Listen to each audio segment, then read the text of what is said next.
Delta State Commissioner for Finance has emphasized that strong internally generated revenue is crucial for expanding infrastructure, reducing reliance on federal allocations and loans, and improving the state's financial stability.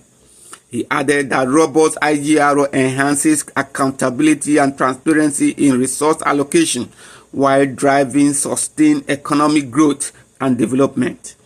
According to him, the achievement in IGR under Governor Sheriff Oborowori over the past 2 years have boosted taxpayers' confidence in the government. He attributed this success to efficient revenue management, strategic investments, and policies designed to sustain growth and ensure equitable development across all parts of the state. Sequel to this, Delta Commissioner for Finance Fidelis Tilije expressed optimism that Delta State will attain its IGR target of 258 billion naira for the year 2025. First, I'm happy that the efforts that have been put together has shown some positive increases in the IGR of Delta State, moving historically from about 80 billion in 2003 to 158 billion in 2004. And half year this year, 2025, I think we've done 112 billion, but the target is 258 billion.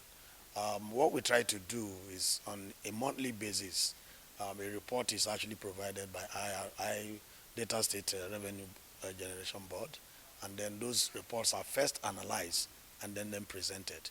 And in doing those analyses, we bring out those areas where we lack, and then bring out those areas where we have strength, and then we'll try to push more effort into the areas that we lack, and then also put up the upbeat in those areas that we have strength. It's not been easy bringing the informal market into the tax net, but we're doing that very seriously as we move on. The Finance Commissioner also highlighted strategies put in place by the Delta State government to improve internally generated revenue to reduce overdependence on federal allocation. Drive the issue of ground rent more vigorously. We also have been able to put in some mobile courts here and there to ensure that certain things are done very well. We are also beginning to find a way, also finding people who dirty and make the environment very dirty.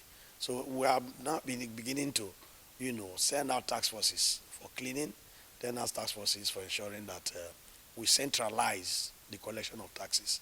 Before now, you find out that there are so many private individuals who actually pretend to represent government and then end up siphoning those collections into their private pots. That is no longer there. And so we're ensuring now that IROS is doing more direct collection than actually using consultants and agencies.